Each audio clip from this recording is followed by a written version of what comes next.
We tested these 4 brokers 100 times. In 100 tests, no white family was shown a house north of Avenue H, no black family shown a house south of Avenue H. He said, I'm sure if you go to the corner of Lefferts and Nostrand Avenue, you will find something. That's because the white people were fleeing this neighborhood, the black people were arriving.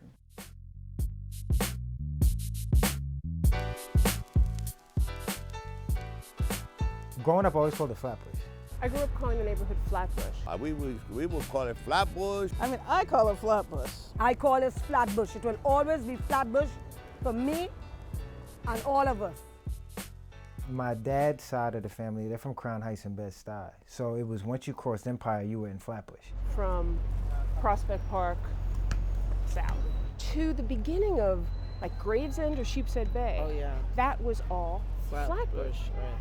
I've lived in Flatbush on and off since I was about like seven years old. I've lived here my entire life, 23 years, so. Flatbush Avenue is close to my heart because when I came to this country here, the first thing people ask me, when I get off the plane, where can I meet you? Meet me on Flatbush Avenue. I know it's like historically Flatbush. Now it's like Prospect, Lefferts Gardens. When we came here, we came into apartment buildings that was very dilapidated. We would take our monies and we started to make sure we repair the apartments. When we repair the apartments, then landlords started to get enough sense to raise rents. My first apartment was over on Nostrand between Rutland and Fenimore, and that I was told was Prospect Lefferts Garden. Well, so recently I've seen it being called more Midwood instead of like East Flatbush. We're from Senegal, and when we moved here 7 years ago, we lived for 2 years in Park Slope.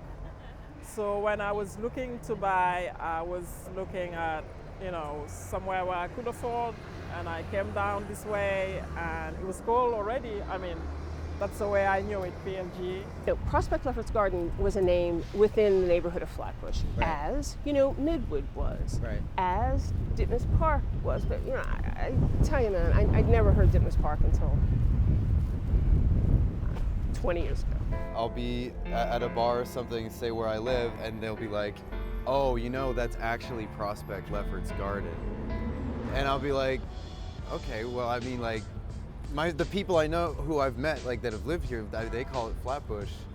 It wasn't until I was in about college that I even start to hear the name Prospect Lefferts Gardens, and I'm like, what's that? And It's like trying to make it appeal to people who initially, if it was named something else, they wouldn't want to be there. A name that had a negative connotation attached to it. Real estate is very good at what they call rebranding neighborhoods. And it's to market it to a different demographic, basically wealthier, whiter. What's the point of renaming it right now? Like, what is it doing for us? It's really hurting families, working class families that have been here. Many people were born and raised here.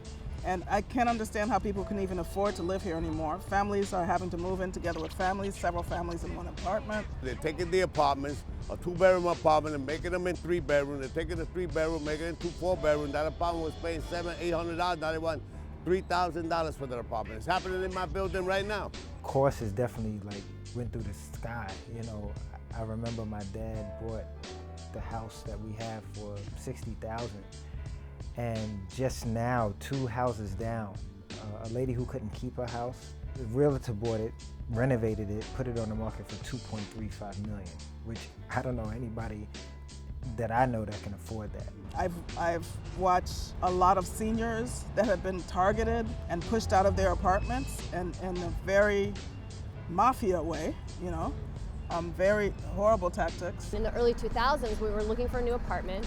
We had gotten gentrified out of our Dean Street apartment, so we looked in this neighborhood, and there was a bunch of rent-stabilized buildings, but they filled it up with people who looked like us and had the kind of money we had. What real estate does is attempt to create new urban spaces that are hospitable to their new luxury dreams. And poor people are not compatible with those dreams. I see all of these like large buildings now, and even sort of like empty spaces that I already know that real estate, they got their eyes on, okay, we're gonna take this over, clean this out, make condos. You got people knocking on your doors, like on your house door, saying, hey, I wanna buy your house, Yeah. you know, like I'll give you this amount of money if I could just take your house. And I'm just like, okay, so I have this money and you're taking my property.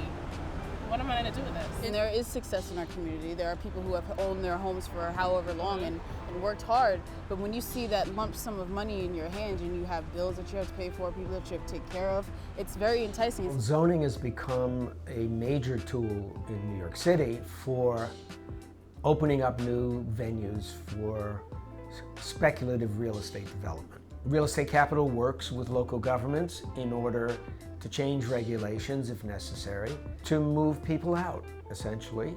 Recently, the city planning department floated the idea of doing a study of Empire Boulevard and the areas surrounding it for a possible rezoning. When the city planning department does a study, the reason is that that area has become hot for real estate investors. What they don't tell you is that once you rezone an area like Empire Boulevard, the land values in the surrounding blocks are going to shoot way up, while the owners of the rental buildings are going to find that their potential for enormous capital growth requires them to get rid of their tenants, legally or illegally.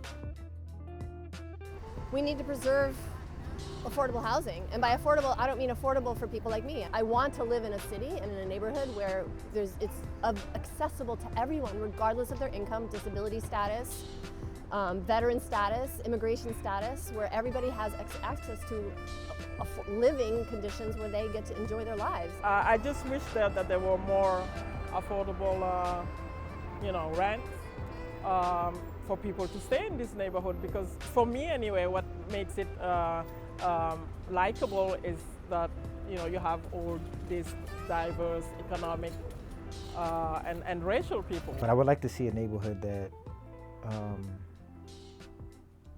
just everybody's a part and nobody feels left out, especially if they're not rich or upper middle class, that they all feel they have a voice and they can make impact and positive change. The city's affordable housing programs are essentially in line with the new real estate development. They're not truly providing true affordable housing for the people who need it the most. They know how to come to get your votes. They know how to woo us and wine us and dine us. But when they have to stand up for you, you're not getting that. They talk with a forked tongue, and I have a problem with that. So therefore, if people have enough sense, get out here and do things on your own and show them people's power. It's definitely important to build a community and have this conversation with people, especially people that you may feel as though can't understand you. You may feel as though you can't talk to them, but your conversation with them about all of this racism, gentrification, it's very important. And I think a lot of people may not know what rights they have or power they have or what they need to do to become part of a group or an organization to make sure that their voice is heard and that they have influence. I think it's important for people to get in the movement to organize against this, because if people are losing their homes, and this is very serious. We've been here our entire lives. There's no reason that we should lose everything that we've worked for. We have to get together and we have to fight to keep what we have.